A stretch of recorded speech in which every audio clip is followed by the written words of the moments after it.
Bonjour à tous. Il est parfois difficile de comprendre la différence entre passif et actif, entre bon et mauvais crédit. Qu'est-ce qu'il vaut mieux éviter de contracter un prêt, et qu'est-ce qui peut l'être? Par exemple, contracter un prêt pour un mariage ou un voyage à la mer est une mauvaise décision. Aujourd'hui, beaucoup le comprennent intuitivement, et contracter un prêt immobilier est considéré comme une bonne décision. Pourquoi? Et quelle est la différence, concrètement? Je vais essayer de raisonner sur ce sujet et de formuler le critère principal, la principale différence. En quoi ces situations sont-elles différentes? Vous pensez peut-être, une carte de crédit n'a rien de mal, c'est juste de l'argent qu'on peut emprunter jusqu'au jour de paie. En effet, un prêt n'est qu'un outil du marché financier. Un prêt en soi n'est ni bon ni mauvais, c'est juste un outil. Le contexte et la situation spécifique dans laquelle vous contractez ce prêt sont importants. Vous pouvez, par exemple, penser « Je vais contracter un prêt pour une nouvelle voiture, car j'en ai besoin pour le travail, pour ne pas être en retard et être partout à l'heure. » En fait, cela ressemble beaucoup à de l'auto-justification, une tentative de se calmer. Votre psyché cherche une accroche, la raison pour laquelle il est encore intéressant de contracter un prêt pour tel ou tel produit. Comment comprendre si ce prêt est toxique ou un investissement raisonnable? Comment distinguer un prêt conditionnellement bon et un prêt mauvais? Outre, bien sûr, le taux d'intérêt, il existe d'autres dérivés importants. Il est important d'apprendre à distinguer les biens de valeur des services qui conservent leur valeur durablement. Et inversement, les biens qui perdent rapidement leur valeur. J'aimerais les appeler actifs et passifs, mais ces concepts ont une signification légèrement différente. Robert Kiyosaki dans ses livres et vidéos appelle tout ce qui ne génère pas de revenus, passif, mais il existe une autre approche, nominale, la comptabilité. Il suffit d'apprendre à garder à l'esprit un tableau conditionnel, où il y aura 2 colonnes. Français dans une colonne, vous écrivez les bons biens et services, actifs conditionnels, et dans la deuxième colonne, les mauvais passifs toxiques et conditionnels. Par exemple, vous avez acheté un appartement en contractant un prêt pour cela. Dans la colonne d'actifs, vous avez maintenant un bien que vous pouvez théoriquement vendre. Et dans la colonne passif, vous avez maintenant le montant du prêt plus le trop payé d'intérêt sur ce prêt. Vous pouvez visuellement, sur un morceau de papier, ou mentalement imaginer et évaluer cela. 2 colonnes et mesurer l'avantage de telle ou telle colonne lors de la prise de décision concernant un achat. Ainsi, si vous avez contracté un prêt et que quelque chose est apparu dans la colonne d'actifs, alors ce n'est probablement pas votre pire décision. Mais si, par exemple, vous avez contracté un prêt pour un mariage ou une lune de miel, alors rien n'apparaît dans la colonne d'actifs.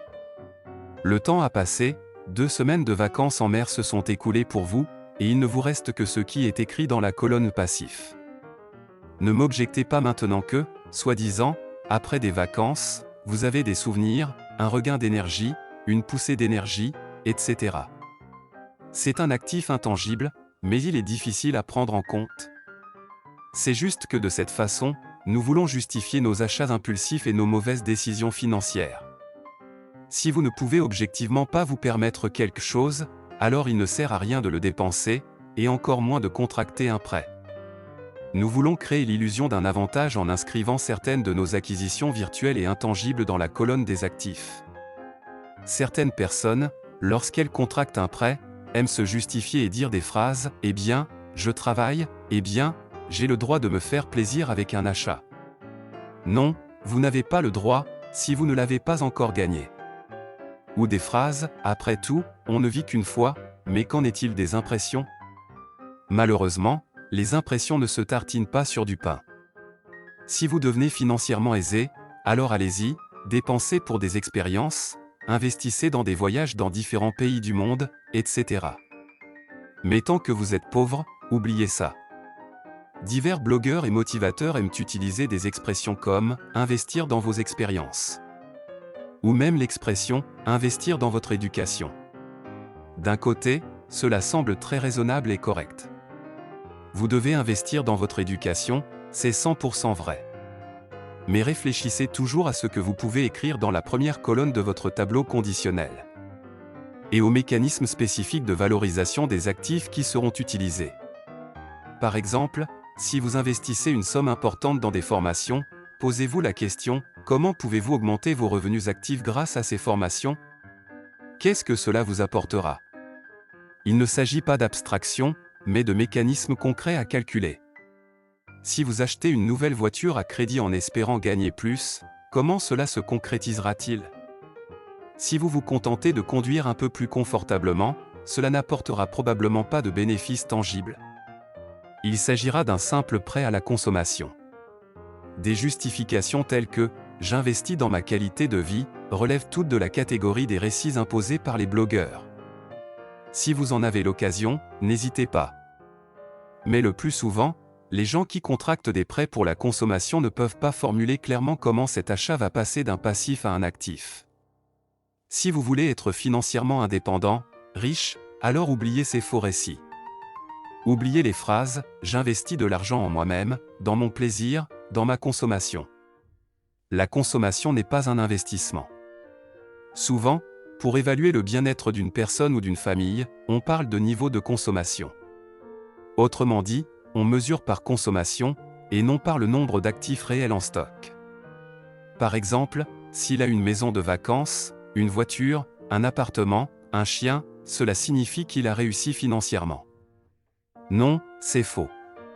S'il n'a qu'un seul appartement où il vit, une maison de vacances qu'il utilise et une voiture dans laquelle il conduit sa famille, cela signifie qu'il n'a pas d'actifs, mais seulement de nombreux passifs. Certes, tout cela peut théoriquement être vendu et reconverti de passif en actif, mais pour l'instant, cette personne ne peut pas être qualifiée de riche. Tout cas de force majeure, perte d'emploi, maladie ou autre, rendra instantanément une telle personne financièrement insolvable. Il faudra continuer à payer des impôts sur l'appartement, la voiture devra être entretenue et la pelouse de la maison de vacances devra être tondue. Ce sont tous des passifs, pas des actifs. Mais si vous commencez à louer quelque chose, en extrayant un flux de trésorerie positif, alors le même produit passe immédiatement d'un passif à un actif. Tandis que vos vieux objets inutiles prennent la poussière dans les placards et sur les étagères, c'est un passif inutile qui ne fait qu'occuper de la place dans la maison. Mais si vous souhaitez vendre tout cela sur eBay ou tout autre site d'affichage, cela vous permettra d'obtenir immédiatement de l'argent, du capital. En règle générale, tout prêt hypothécaire permet d'inscrire au moins un montant dans la colonne « Actifs ». Autrement dit, la banque est réassurée et prend en garantie les biens que vous achetez. En règle générale, il ne s'agit pas des prêts les plus toxiques, mais d'une hypothèque. Car dans la colonne « Actifs », vous pouvez inscrire quelque chose de réel. Si vous n'avez rien à inscrire dans la colonne « Actifs », alors c'est un mauvais prêt, donc un mauvais achat en termes d'efficacité financière. Si vous aviez fait preuve d'un peu de maîtrise de soi, si vous n'aviez pas dépensé cet argent de manière aussi inconsidérée, votre capital serait bien plus élevé. Dans la grande majorité des pays du monde, le capitalisme est aujourd'hui présent, et le terme lui-même vient du mot « capital ». Si vous ne réfléchissez pas à la notion de « capital », alors vous ne pourrez pas réussir financièrement et devenir riche. C'est une évidence. N'importe qui peut changer sa vie en remplaçant ses mauvaises habitudes par de bonnes, en appliquant la méthode comptable au quotidien. Après tout, l'activité économique humaine ne diffère pas beaucoup de celle d'une entreprise. Peut-être seulement par son échelle, mais les lois économiques fonctionnent partout de la même manière. Le rôle des bonnes habitudes dans nos vies est énorme. Si vous vous sentez mal à l'aise la première année de constitution de capital, la deuxième, la troisième année aussi, et ce n'est qu'après 5 à 6 ans que vous ressentirez les effets de la mise de côté régulière d'une partie de vos revenus. Cela ne se fera pas tout de suite. Soyez patient. Par conséquent, la plupart des personnes qui espèrent des résultats rapides sont déçues et abandonnent l'investissement. Il est important d'intégrer ce processus d'épargne à votre quotidien, d'en faire une habitude et même d'en tirer du plaisir. Vous n'avez pas tout dépensé, mais vous avez réussi à vous payer.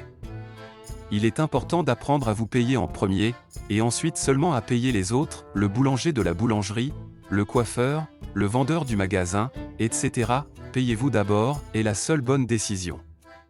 Malheureusement, les consommateurs préfèrent payer n'importe qui, mais pas eux-mêmes. Ce sont des pensées si simples, mes amis. Si vous les percevez, si vous les ressentez, alors la réussite financière et le bien-être vous attendent. Abonnez-vous à cette chaîne, vous y trouverez de nombreuses autres vidéos motivantes, intéressantes et utiles. Merci de votre attention. À bientôt.